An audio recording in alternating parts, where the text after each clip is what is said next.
Amina referma la fermeture de sa vieille valise avec un soin presque cérémoniel, comme si ce simple geste scellait une vie entière derrière elle.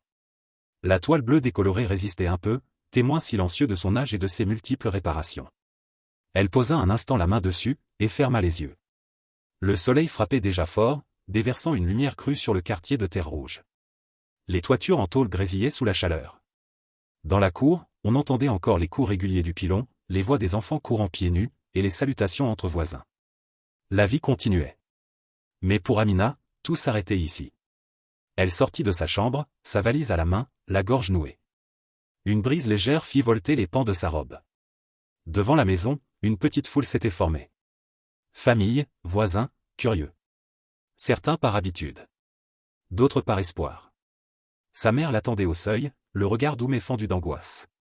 Un sourire tremblant aux lèvres, elle tendit à Amina un petit sachet noir rempli de morceaux de pain sucré et de cacahuètes. Pour le voyage, ma fille. On ne sait jamais ce qu'il donne là-bas. Amina baissa les yeux pour cacher la brûlure qui montait dans son regard. Ses mains tremblaient à peine en prenant le sachet. Une tante murmura à son oreille, comme un secret précieux. Tu es notre fierté. Ne nous oublie pas, hein. Là-bas, garde la tête haute. Puis une voisine lança, d'un ton moqueur mais pas méchant. Amina va revenir avec les cheveux jaunes et les valises pleines. Des rires fusèrent.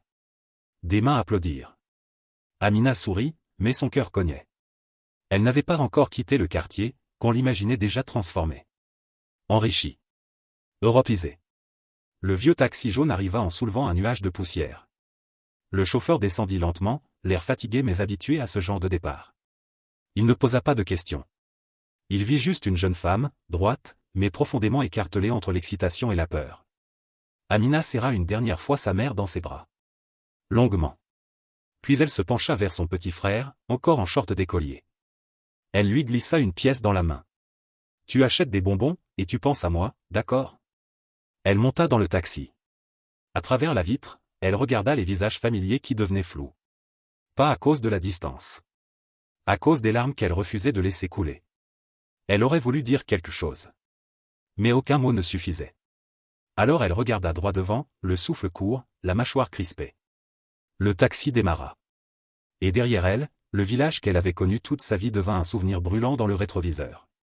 Le vieux taxi jaune s'éloigna, soulevant un nuage de poussière rougeâtre qui s'accrochait au souvenir d'Amina. À travers la vitre arrière, elle aperçut les silhouettes floues de sa famille et de ses voisins, les mains levées en un dernier adieu. Son cœur battait la chamade, partagé entre l'excitation de l'aventure et la douleur de la séparation. Arrivée à l'aéroport, Amina fut submergée par l'effervescence, les annonces dans des langues étrangères, les files interminables, les visages inconnus. Elle serra fort son passeport, son billet d'avion et le petit sachet de pain sucré que sa mère lui avait donné. Chaque étape franchie la rapprochait de son rêve, mais aussi de l'inconnu. Assise dans l'avion, elle regarda par le hublot les nuages défiler, se demandant ce que l'avenir lui réservait. Les mots de sa mère résonnaient dans son esprit, pour le voyage, ma fille. On ne sait jamais ce qu'il donne là-bas. Elle ferma les yeux, laissant une larme solitaire tracer son chemin sur sa joue. Lorsque l'avion amorça sa descente, Amina sentit une boule se former dans son estomac. Le sol européen se rapprochait, et avec lui, une nouvelle vie pleine de promesses et de défis. L'avion toucha le sol avec un léger rebond, déclenchant une vague de murmures et de soupirs de soulagement parmi les passagers. Amina, assise près du hublot, regardait fixement les lumières de l'aéroport qui défilaient. Le commandant de bord annonça l'arrivée à l'aéroport de Paris-Charles de Gaulle. Amina sentit son cœur s'accélérer. C'était la première fois qu'elle posait le pied hors de son pays natal. À la sortie de l'avion, une brise fraîche la surprit. Elle resserra son manteau autour d'elle, peu habituée à cette température. Les portes automatiques s'ouvrirent dans un sifflement d'air climatisé. Dans le hall des arrivées, l'agitation était palpable. Amina cligna des yeux sous les néons blancs de l'aéroport une lumière si crue qu'elle en vit les veines bleutées de ses mains. Des voix mécaniques grésillaient en 3 langues, répétant des numéros de vol qui ne voulaient rien dire. Un enfant blond, traîné par sa mère dans une valise à roulettes, la fixa en suçant une tétine verte fluo. Une couleur qui n'existait pas chez elle. Amina suivit le flot de passagers jusqu'au contrôle des passeports. Face à l'agent de l'immigration, elle présenta ses documents avec une nervosité palpable. L'agent la regarda brièvement, tamponna son passeport et lui rendit avec un sourire poli. Mais quand sa main se tendit vers le sachet de pain sucré qu'Amina serrait contre sa poitrine, elle tressaillit. « Nourriture » demanda-t-il en français. Elle ouvrit la bouche, incapable d'expliquer que ses miettes étaient le dernier lien tangible avec sa mère. L'homme haussa les épaules et lui rendit le sachet. Première leçon, ici, les souvenirs devaient tenir dans un sachet transparent. Après avoir récupéré sa valise sur le tapis roulant, Amina se dirigea vers la sortie. Dehors, la pluie fine avait transformé les trottoirs en miroirs troubles. Des prospectus publicitaires, 50% de réduction, nouvelle collection, collaient à ses semelles comme des feuilles mortes. Elle compta 6 affiches de femmes aux sourires éclatants avant de se réfugier dans un taxi. Elle prit un taxi, indiqua l'adresse qu'on lui avait donnée. Le chauffeur parlait fort dans son combiné, riant à une blague qu'elle ne comprenait pas. À travers la vitre ruisselante, les immeubles luisaient, pâles et lointains comme des poissons dans un aquarium sale. Puis, le trajet jusqu'à son nouveau logement fut silencieux. Amina observait les rues, les bâtiments, les gens.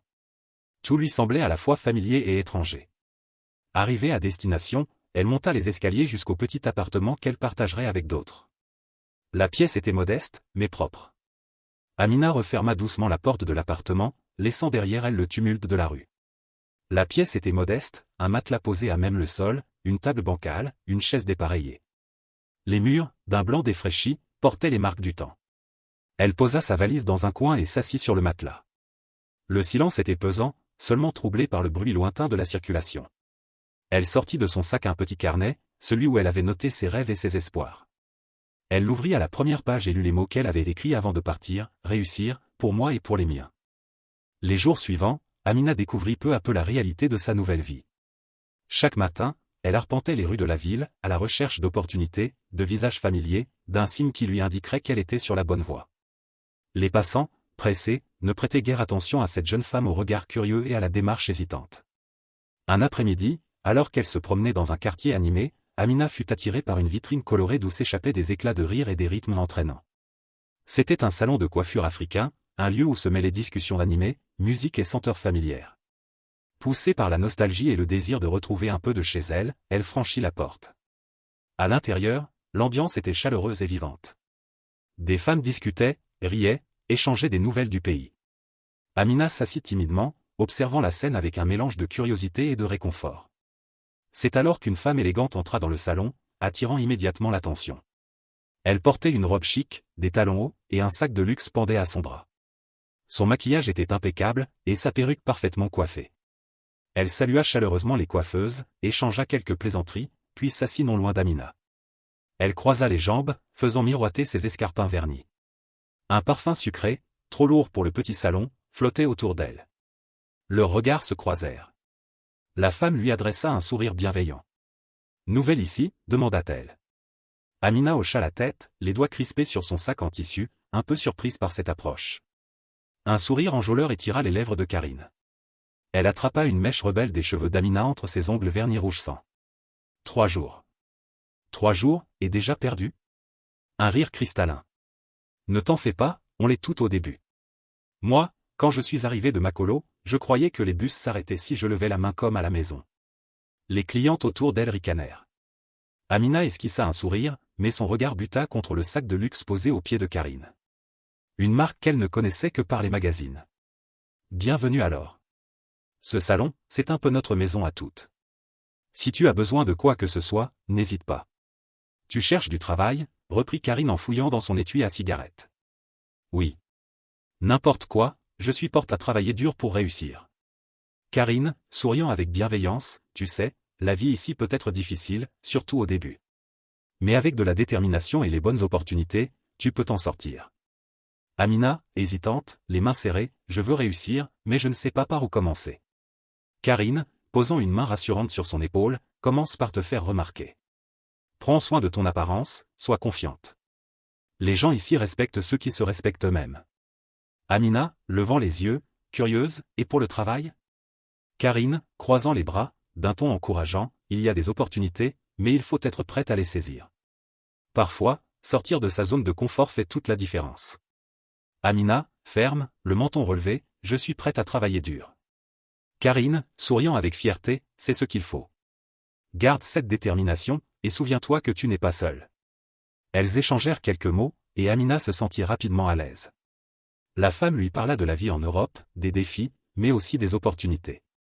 Elle évoqua son parcours, ses réussites, et offrit même à Amina ses coordonnées, au cas où elle aurait besoin d'aide. Cette rencontre marqua le début d'une relation qui allait profondément influencer le parcours d'Amina dans ce nouveau monde. Le bruit du salon de coiffure résonnait encore dans l'esprit d'Amina alors qu'elle quittait les lieux. Les paroles de Karine tournaient en boucle dans sa tête, mêlant promesses de réussite et suggestions implicites. La nuit tombait sur la ville, enveloppant les rues d'une lueur tamisée. De retour dans sa modeste chambre, Amina s'assit sur le lit défait, fixant son reflet dans le miroir fissuré. Les vêtements éparpillés autour d'elle semblaient témoigner du tumulte intérieur qu'elle vivait. Elle prit une profonde inspiration, se rappelant les mots de Karine. Parfois, il faut savoir saisir les opportunités qui se présentent. Le lendemain, Amina se leva avec une détermination nouvelle. Elle enfila une robe élégante, maquilla son visage avec soin et coiffa ses cheveux avec précision. Devant le miroir, elle ajusta ses boucles d'oreilles, prenant une photo qu'elle publia sur les réseaux sociaux avec la légende. Nouvelle journée, nouvelles opportunités. #BossLady #Minsey.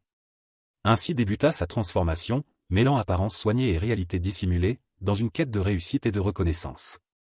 Ainsi débuta sa transformation, mêlant apparence soignée et réalité dissimulée, dans une quête de réussite et de reconnaissance. Ce qui avait commencé comme une simple photo postée par curiosité devint, peu à peu, une stratégie. Un refuge. Une réponse. Chaque publication attirait plus de regards.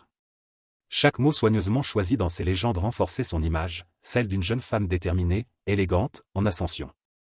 Mais en vérité, Amina ne savait plus très bien si elle racontait sa vie, ou si elle la performait. Un après-midi, assise dans un café aux lumières tamisées, elle vit Karine poster une story devant une voiture de luxe. Puis une autre, dans un restaurant étoilé. En bas, des commentaires en cascade. Tu es une inspiration. Queen. Un jour, moi aussi. Alors Amina comprit. Elle aussi pouvait incarner ce rêve. Elle aussi pouvait devenir une vitrine. Une référence. Une illusion bien emballée. Ce soir-là, elle créa un nouveau compte. Choisit un nom plus percutant. @Amina-Babos-Minsey. Elle effaça les anciennes traces d'elle-même. Ne laissa que les clichés les plus lisses, les plus brillants. Ajouta une bio, ambitieuse. Indépendante. Déterminée. #Minsey. Puis elle ferma l'application, son téléphone encore chaud dans la paume de sa main. Elle n'était plus seulement Amina. Elle devenait Amina, la boss lady. Celle qui inspire, qui impressionne, qu'on ne questionne pas. Celle qu'on like, qu'on commente, qu'on envie. C'est d'abord venu par un message. Puis un appel. Puis un rendez-vous. Karine l'avait prévenu. Si tu veux monter, il faudra sortir du décor. Les vraies opportunités ne frappent pas deux fois. Alors Amina avait dit oui. Sans trop poser de questions. Un rendez-vous discret, dans un quartier chic, avec un homme présenté comme un investisseur influent. Juste pour discuter, avait dit Karine. Mais la voiture envoyée pour elle, le chauffeur qui ne parla pas, les vitres teintées, tout cela racontait déjà une autre version de l'histoire. Arrivée devant l'hôtel, Amina hésita une seconde. Pas longtemps. Juste assez pour sentir la peur glisser le long de sa nuque. Puis elle entra. À la réception, on l'attendait. Son nom avait été donné. La chambre était prête. On lui remit une carte magnétique. Sans un mot. Sans un sourire. Elle monta seule. Amina remonta lentement la fermeture de sa robe rouge, ses doigts tremblant à peine. Le tissu satiné glissa contre sa peau comme une promesse glissante, dangereuse, presque irréelle. La lumière dorée de la lampe de chevet faisait luire ses épaules, dessinant sur son dos nu des ombres qu'elle n'aurait su nommer. Elle se tenait debout, seule, au centre de la chambre d'hôtel. Une pièce trop luxueuse pour une simple invitée. Trop silencieuse pour apaiser l'orage dans sa poitrine. Le lit était encore fait, les draps tendus comme dans une vitrine. Rien ne portait encore sa trace. Elle s'approcha du miroir, celui que l'on ne regarde jamais trop longtemps sans risquer de se perdre. Son reflet lui rendit un regard qu'elle ne reconnaissait qu'à moitié. Les faux cils battirent. Les lèvres, soulignées d'un rouge fatal, esquissèrent un sourire. Mais c'était un sourire d'actrice. Un masque. Elle posa ses deux mains sur la coiffeuse, y cherchant une forme d'ancrage. Son sac était posé là, ouvert, dévoilant un petit flacon de parfum, un téléphone et un vieux carnet à spirale, celui de ses débuts, celui où elle écrivait ses rêves. Elle le fixa un instant, puis détourna les yeux. Trop de poussière sur les rêves. Trop d'or sur les apparences. Un message vibra. Karine, ne pense pas trop. Sois magnifique. Les reines n'hésitent pas. Amina inspira profondément. Une fois. 2 fois. Puis elle attrapa le parfum, en pulvérisa derrière ses oreilles. Une fragrance capiteuse, entêtante, presque agressive. Elle enfila ses escarpins noirs. Le cuir grinça à peine. Chaque geste était précis. Chaque mouvement, millimétré. Comme un rituel de passage. Elle s'assit un instant sur le bord du lit. Le silence de la pièce était lourd, tissé de doutes et d'attentes. Elle pensa à sa mère, là-bas, sous le soleil africain. À sa chambre aux murs défraîchis. Au sachet de cacahuètes, aux pieds nus dans la cour, au regard de sa sœur. Tout cela lui parut soudain très loin. Comme si une autre vie s'était refermée derrière une porte invisible. Elle se leva. Elle alluma la caméra de son téléphone, régla l'angle, se plaça devant le miroir. Clic. Dîner avec un investisseur ce soir. #Minsey, #levelup, #bosslife. La photo capturait une silhouette forte, conquérante, presque glacée. Mais derrière le flash, un cœur battait plus fort qu'il ne l'avait jamais fait. Non pas de joie. Ni même de peur. Mais de cette tension sourde qu'on ressent avant de plonger dans l'inconnu. Puis elle prit son sac, ajusta ses boucles d'oreilles, passa une main sur sa perruque parfaitement coiffée. Et quitta la chambre. Le couloir sentait le bois ciré et le luxe discret. Dans l'ascenseur, elle croisa son reflet encore une fois. Les néons cliniques lui rendaient une image plus dure, plus froide. Elle sourit. Parce qu'elle devait le faire. Parce qu'on attendait cela d'elle. Dans le hall de l'hôtel, les talons d'Amina claquaient avec assurance sur le marbre glacé. Elle marchait lentement, mesurait chaque pas, comme si la réussite pouvait naître d'un simple jeu d'équilibre. Le regard des hommes se tournait. Les sourires s'étiraient. Elle ne souriait pas en retour. Le dîner se passa sans incident. Elle avait su jouer son rôle, écouter plus qu'elle ne parlait, hocher la tête au bon moment, rire avec mesure. Elle avait appris. Très vite. Trop vite. Ce soir-là, en rentrant chez elle, les rues de Paris semblaient plus froides, plus creuses. Mais quelque part en elle, quelque chose brillait. Pas de fierté. Pas encore. Plutôt une sorte de vertige. Comme si elle marchait sur un fil invisible, suspendu entre deux mondes. Le lendemain matin, elle ouvrit son téléphone. 122 likes. 14 commentaires. Des flammes, des cœurs, des messages de filles qu'elle ne connaissait pas. Objectif. Inspiration. Tish US Queen. Elle les lut sans réagir, puis referma l'application. Ce n'était pas elle qu'ils admiraient. C'était l'image. Mais l'image allait devenir l'armure. Depuis ce premier dîner, d'autres soirées avaient suivi, dans des lieux feutrés aux lumières tamisées, face à des visages courtois, polis jusqu'à l'artifice, et des compliments formulés avec cette délicatesse propre aux promesses qui n'en sont pas vraiment. Amina avait rapidement compris les codes, sourire juste ce qu'il faut, parler peu mais bien, distiller des fragments de son histoire, en faire une success story, tout en passant sous silence les ombres qui l'avaient accompagnée. Et, sans qu'elle ne s'en rende compte, l'image s'était enracinée. Les chiffres grimpaient. Les collaborations arrivaient. Des marques l'approchaient. Des podcasts voulaient sa voix. Des événements cherchaient sa présence. Ce qu'on attendait d'elle, ce n'était plus la jeune femme partie de rien, mais l'icône d'un rêve devenu réel. On ne voulait pas la vérité, seulement l'inspiration bien emballée. Alors, lorsqu'elle reçut l'invitation à Bruxelles pour intervenir à une table ronde sur la réussite féminine dans la diaspora, elle accepta sans hésiter. Ton témoignage peut inspirer des centaines de jeunes filles, avait écrit l'organisatrice. Et Amina, en lisant ces mots, n'avait pas douté un instant de sa capacité à incarner ce rôle. Après tout, elle savait exactement ce qu'il fallait dire. Le jour venu, elle descendit du train vêtue d'un manteau beige ceinturé à la taille, une petite valise à roulettes dans une main, son téléphone dans l'autre. Le hall de la gare était animé, mais son allure, elle, était calme, maîtrisée. Elle s'arrêta quelques secondes devant une baie vitrée, prit une photo rapide et posta une story. En route pour Bruxelles. Objectif, inspiré. Un taxi l'attendait à la sortie.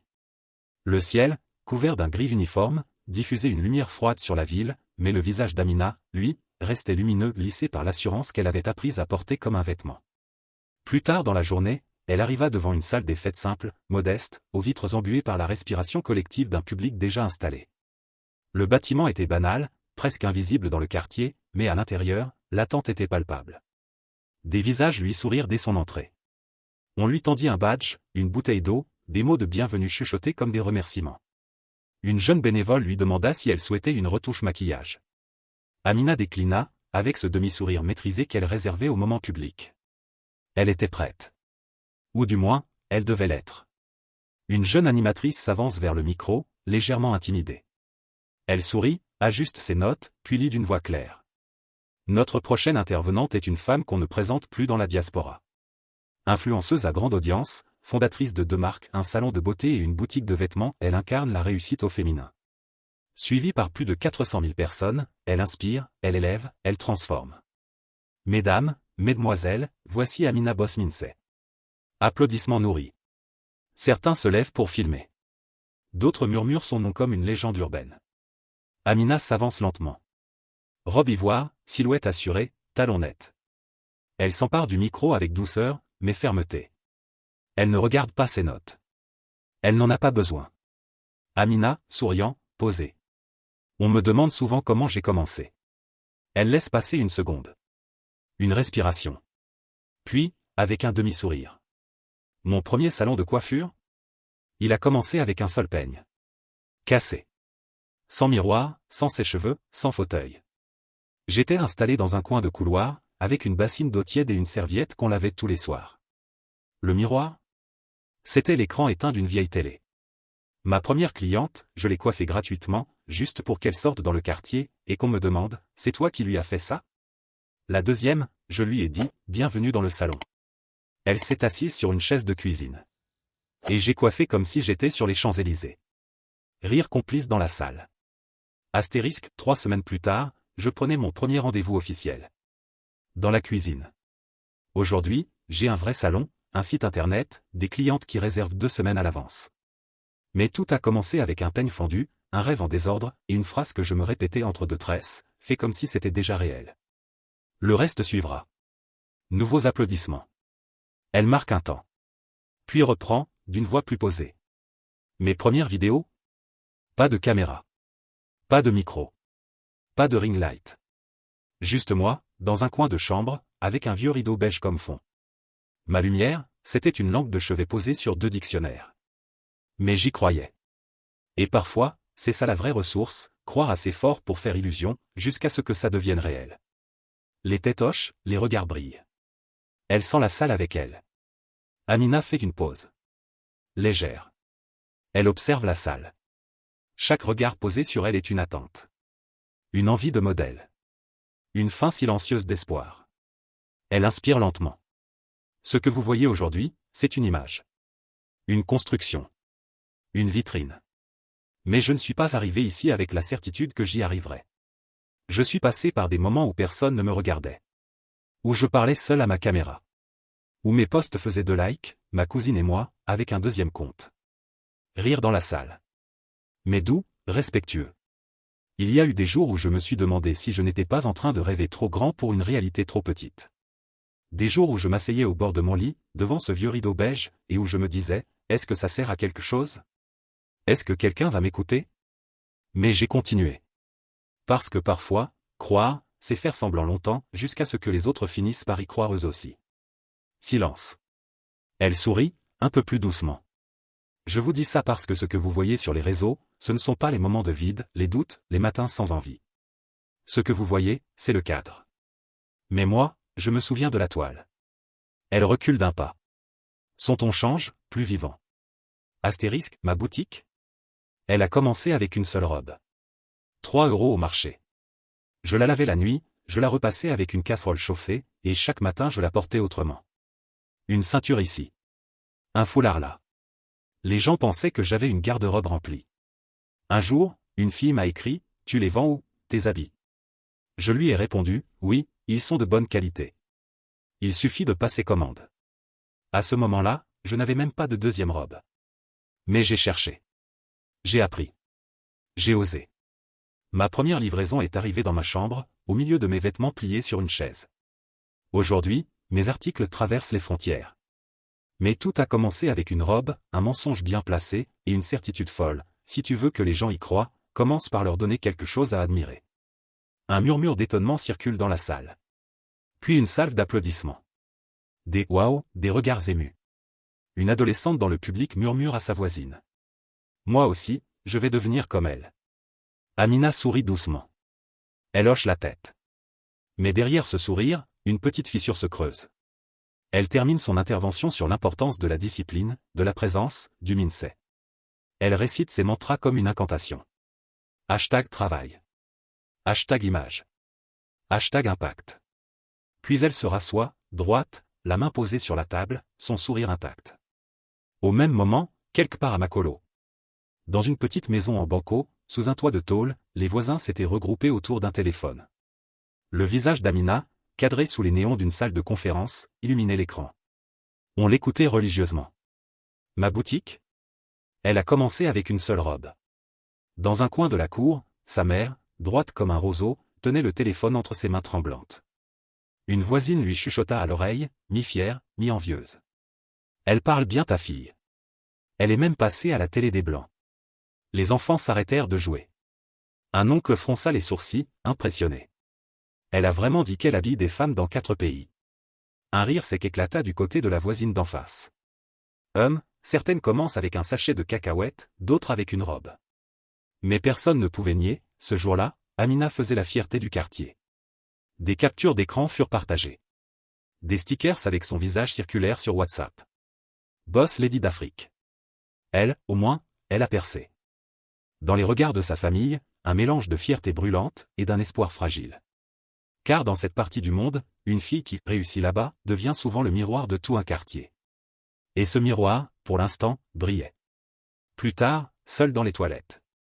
Elle retire ses boucles d'oreilles, lentement. Son regard croise le miroir écaillé. Elle pense à cette robe. À ce peigne. À ce rideau. À tout ce qu'elle a construit. Et à tout ce qu'elle a dû effacer. Son téléphone vibre, un message de sa mère. Ma fille, je suis fière de toi. Un autre message arriva. Ma chérie, tu étais juste exceptionnelle. Tu es un modèle. Elle verrouille l'écran. Pose ses mains sur le rebord du lavabo. Elle ne pleure pas. Mais elle se tait longtemps. Parce qu'en ce moment précis, elle sent que l'image est devenue plus grande qu'elle. Et qu'il faudra encore sourire demain. Elle resta un moment face au miroir, longtemps après que la majorité des invités ait quitté les lieux. Le reflet tenait toujours. Sourire impeccable. Elle remet ses boucles d'oreilles dorées. Regard dompté. Mais à l'intérieur, quelque chose clochait. Comme un bijou trop lourd sur une peau trop fine. Elle sortit des toilettes, remit sa veste sur ses épaules, salua poliment les derniers invités, et quitta la salle sans un mot de trop. Dehors, Bruxelles vibrait doucement sous les réverbères. Une voiture noire l'attendait déjà, moteur tournant. Elle monta à l'arrière, referma la portière, et redevint personnage. Dans l'habitacle, elle sortit calmement sa robe de soirée d'un sac plastique discret. Une pièce satinée, rouge foncé. Plus audacieuse. Plus brillante. Plus stratégique. Elle se changea à l'arrière du véhicule. Retoucha son maquillage dans le miroir du plafonnier. Secoua doucement sa perruque pour en redonner le volume parfait. Puis elle prit son téléphone. Et posta une photo, cadrée à la perfection. Elle, robe bleue, regard conquérant dans le miroir d'un hall d'hôtel. Après une journée d'échange et d'inspiration à Bruxelles, pas de temps à perdre. Dîner d'affaires avec un investisseur. On reste focus. Hashtag Minsey, hashtag Boss Lady, hashtag Next Level. Elle ajouta une flamme, une étoile, et verrouilla l'écran. Dans son sac, une enveloppe l'attendait déjà. Elle ne l'ouvrit pas. Elle savait ce qu'elle contenait. Et pourquoi elle était là. Ce soir-là, elle ne filma pas le reste. Pas de vidéo. Pas de tag. Pas de hashtag partenaire. Juste le silence. Et l'écho d'un monde où tout ce qui brille, ne s'écrit pas sous les publications. Derrière elle, à quelques pas, une jeune fille la suivait. Discrète. Touchée par son discours. Elle espérait un instant. Une photo. Un mot. Un moment. Mais Amina marchait vite, absorbée par son image, son allure, sa légende. La fan hésita. Elle préférait attendre le bon moment. Elle la vit entrer dans un hôtel discret, à l'angle d'une rue tranquille. Un homme l'attendait dans le hall. Costume taillé, sourire assuré. Ils échangèrent quelques mots, puis se dirigèrent ensemble vers le restaurant intérieur. La fan, intriguée, hésita encore, puis entra à son tour. Elle s'installa à une table en retrait, loin sans être trop loin. Elle commanda un jus, l'air de rien. Mais elle observait. Elle souriait même, un peu fière. Même après une conférence, elle enchaîne les rendez-vous pro. Quelle femme! Mais à peine Amina s'était-elle assise que l'homme se leva. Elle aussi. Le verre était encore intact. Il n'avait rien mangé. Pas échangé plus de 3 phrases. Ils quittèrent la salle sans se retourner. Direction, l'ascenseur. La fan fronça les sourcils. Un rendez-vous privé, peut-être? Elle resta. Elle attendit. Elle se disait qu'elle prendrait sa photo après. Quand l'investisseur serait reparti. Mais les minutes s'étirèrent. Le jus tiédit. Le silence s'épaissit. Et presque 2 heures plus tard, Amina réapparut. Seule. Elle traversa le hall d'un pas rapide, replaçant une mèche ébouriffée derrière l'oreille. Une boucle d'oreille pendait de travers. Le rouge à lèvres avait pâli. Le regard aussi. C'est là que leurs regards se croisèrent. Amina s'arrêta. Surprise. La fan se leva doucement. Quelque chose dans son regard avait changé. Il n'y avait plus d'attente. Plus d'admiration. Juste une immense déception. Amina, murmura-t-elle. Amina tenta un sourire. Celui des conférences. Des caméras. Des masterclass. Mais ce soir-là, ça ne fonctionnait pas. La fan s'avança. D'une voix basse, mais ferme.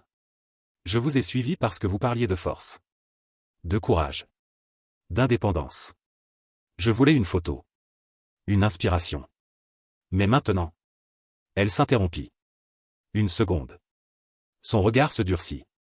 Maintenant, je sais. Amina ne dit rien. Elle n'essaya même pas de nier. Elle savait. Elle avait toujours su que ce moment finirait par arriver. La fan murmura encore. Arrêtez de nous vendre des rêves en vitrine. Si derrière, il n'y a que du vide. Elle n'avait pas crié. Elle n'était pas en colère. Elle était blessée. Et c'était bien pire. Amina voulut dire quelque chose. Trouver une phrase. Mais rien ne venait. Elle la regarda s'éloigner, franchir la porte tournante sans un mot, sans un regard en arrière. Le hall semblait soudain immense. Le marbre, trop propre. Les miroirs, trop nets. Et dans ce reflet impeccable, Amina se vit, sans filtre. Sans fond. Son téléphone vibra. Tu repars ce soir ou demain? Elle verrouilla l'écran. S'assit dans un fauteuil, les mains posées sur ses genoux. Et pour la première fois depuis longtemps. Elle se sentit minuscule dans ce décor trop grand. Bruxelles dormait. Mais le monde virtuel, lui, ne dort jamais. Quelques minutes après leur échange dans le hall, la fan avait publié un post. Pas violent. Pas insultant. Juste un récit. Un témoignage. Je l'ai suivie ce soir parce que je l'admire. J'ai cru qu'elle allait à un dîner d'affaires, comme elle l'a posté. Mais j'ai vu autre chose. Et je suis triste. Pas pour elle. Pour nous. Parce que ce n'est pas le courage qu'elle nous vend. C'est un déguisement. Le post fut partagé. Beaucoup. Puis capturé. Puis commenté. Certaines la défendirent. D'autres crièrent à la trahison. Des captures d'écran circulèrent. Des anciennes stories ressortirent. Des comptes spécialisés firent des vidéos avec des voix synthétiques. La vérité sur Amina Bosminsey. Ce qu'elle cache derrière ces hashtags. Le hall s'était vidé peu à peu, comme un théâtre après la dernière réplique. Il ne restait que le bruit discret de la climatisation, le froissement d'un journal abandonné sur un fauteuil, et Amina, assise, figée, à l'endroit même où la fan l'avait laissée. Elle inspira. Une fois. 2 fois. Mais l'air avait un goût étrange, celui de l'humiliation muette. Elle remit lentement sa veste, resserra le col, comme si elle pouvait y enfouir son chagrin. Ses escarpins claquèrent à peine sur le marbre glacé. Sa démarche, d'habitude si assurée, vacillait légèrement. Comme si chaque pas résonnait trop fort dans le silence. Dehors, la nuit était tombée depuis longtemps. Une fine bruine floutait les lampadaires, dessinant des halos jaunes comme autant d'yeux qui la fixaient. Elle marcha rapidement, la tête basse, jusqu'à l'arrêt de métro. Trop fière pour appeler un taxi. Trop honteuse pour rester plus longtemps. Sur le trajet du retour, chaque reflet de vitre devenait un miroir accusateur. Chaque regard croisé dans la rame semblait lire en elle. Elle finit par atteindre l'immeuble où elle logeait, monta lentement les escaliers, et poussa la porte de l'appartement partagé. Silence. Tout le monde dormait. Elle entra dans sa chambre, retira sa robe sans un mot, la plia mécaniquement, la rangea dans un sac plastique. Se lava le visage. L'eau était froide. Elle la laissa couler longtemps. Comme si elle pouvait emporter avec elle l'écho de cette nuit. Puis elle s'allongea sur le matelas. En chien de fusil. Les yeux ouverts. Pendant des heures, elle resta ainsi. Sans parler. Sans pleurer. Et puis, sans prévenir, le sommeil l'attrapa. Pas un sommeil doux. Plutôt une chute. Une fuite. À l'aube, Amina se réveilla en sursaut. L'oreiller était humide. Son cœur battait fort. Machinalement, elle saisit son téléphone. Premier réflexe, Instagram. Écran de connexion. Elle entre son mot de passe. Message en rouge, votre compte a été suspendu pour activité suspecte. Veuillez contacter le support. Elle tente Twitter. Rien. Facebook. Même message. TikTok. Déconnecté. Tout ce qu'elle avait construit, disparu. Du jour au lendemain. Volatilisé dans un écran trop blanc, trop silencieux. Ses doigts tremblaient.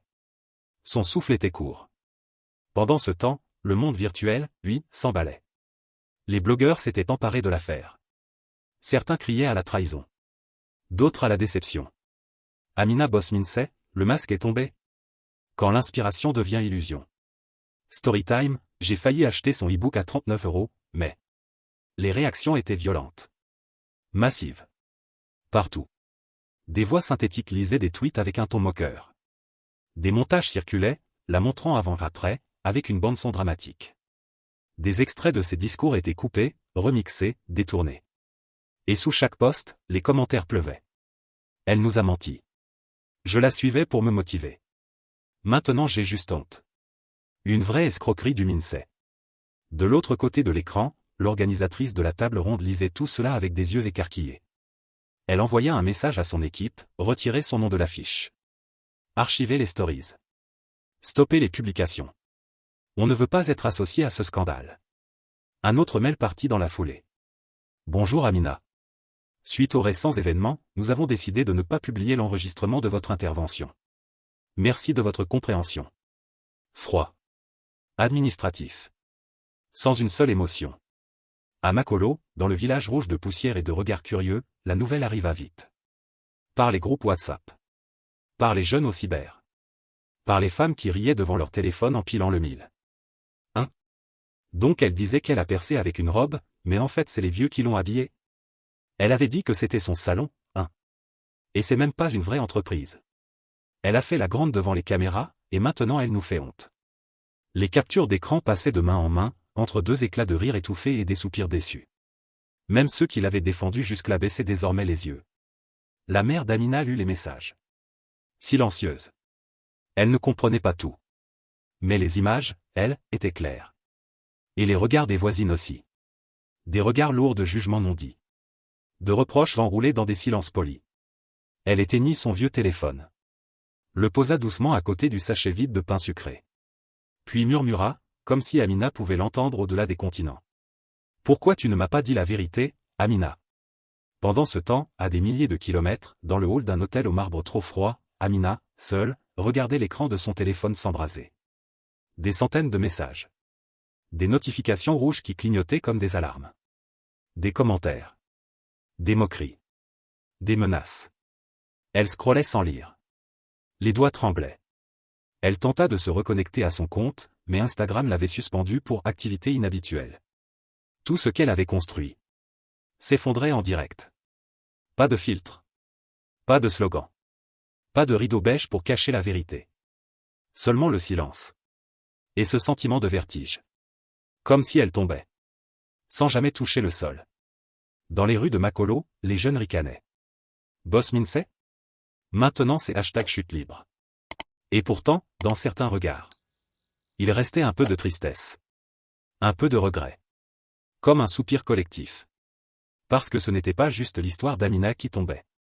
C'était celle de tout un espoir projeté trop fort, trop vite, dans un monde trop cruel.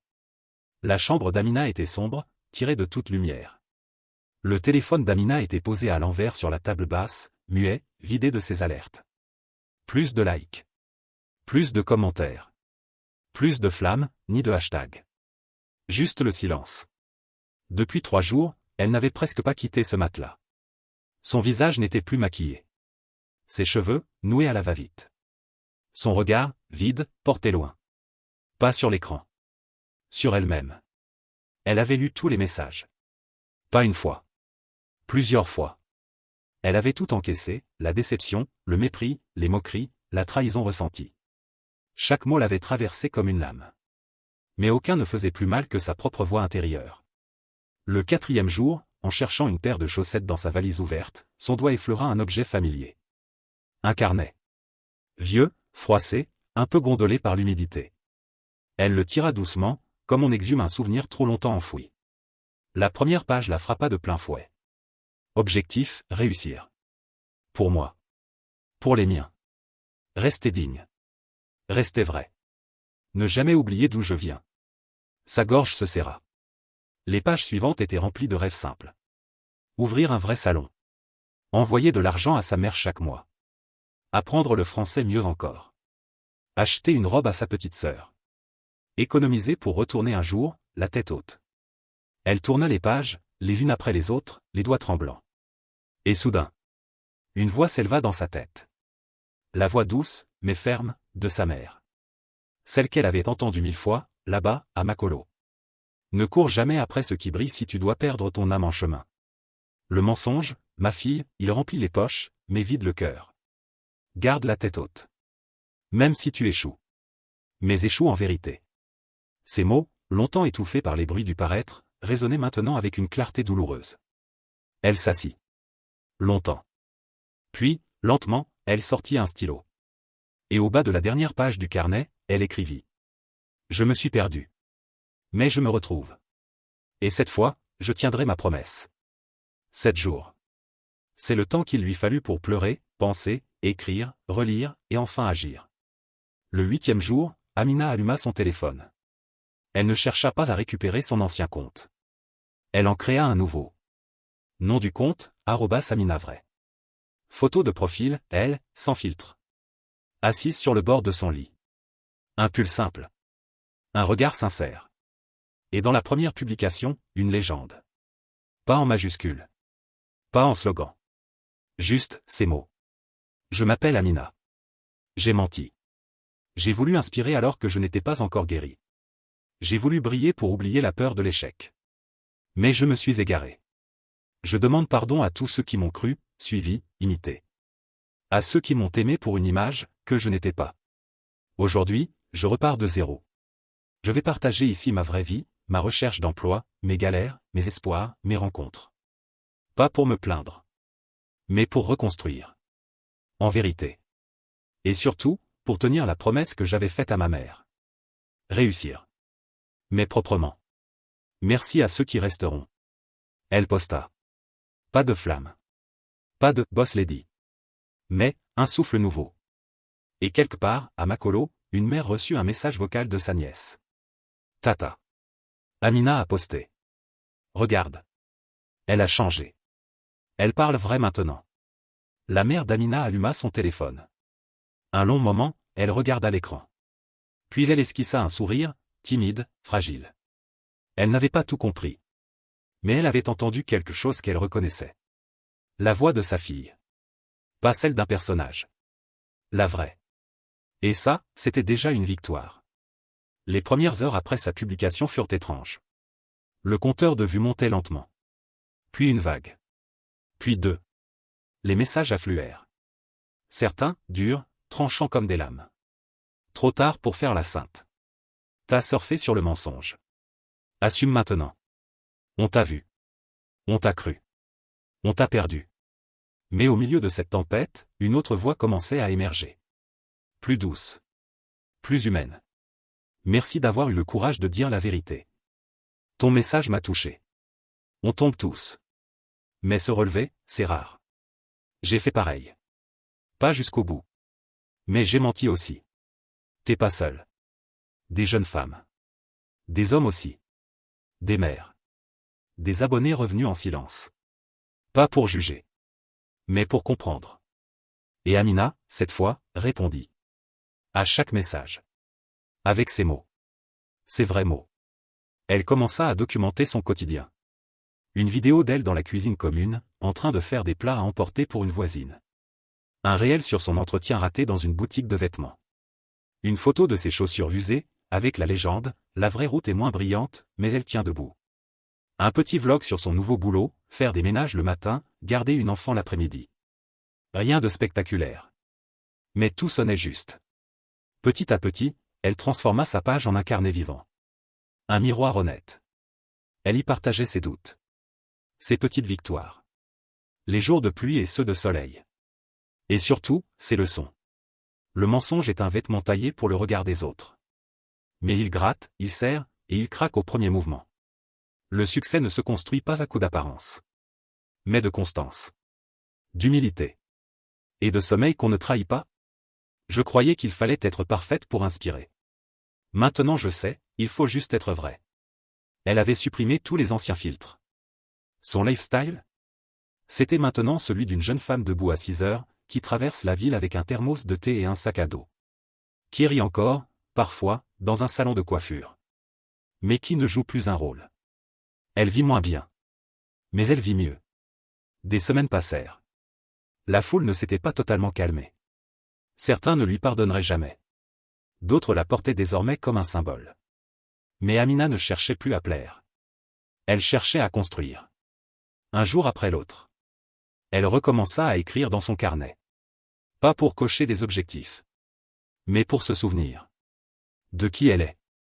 De ce qu'elle vaut. De ce qu'elle refuse désormais de perdre. Et parfois, dans le silence de sa chambre, elle relisait ces mots griffonnés autrefois. Réussir, pour moi. Pour les miens. Elle souriait doucement. Puis reprenait son chemin. Un jour, peut-être, elle écrira un livre. Ou montera un vrai projet. Ou retournera au pays, la tête haute. Mais aujourd'hui, elle vit. Et cela, pour la première fois, sans se cacher. Combien d'Amina autour de nous? Des filles, des garçons, qui finissent par devenir ce qu'on attend d'eux, pas ce qu'ils sont. On dit, fais semblant jusqu'à ce que tu réussisses. Mais parfois, on oublie ce qu'on voulait vraiment réussir. L'histoire d'Amina, c'est une chute. Mais surtout un réveil. Le courage de dire la vérité. Parce que le succès sans paix intérieure, c'est du vide. Et que le respect commence quand on arrête de se mentir. Tu connais quelqu'un comme Amina? Dis-le en commentaire. Partage cette histoire. Et toi, quelle est ta vérité? Merci d'avoir écouté.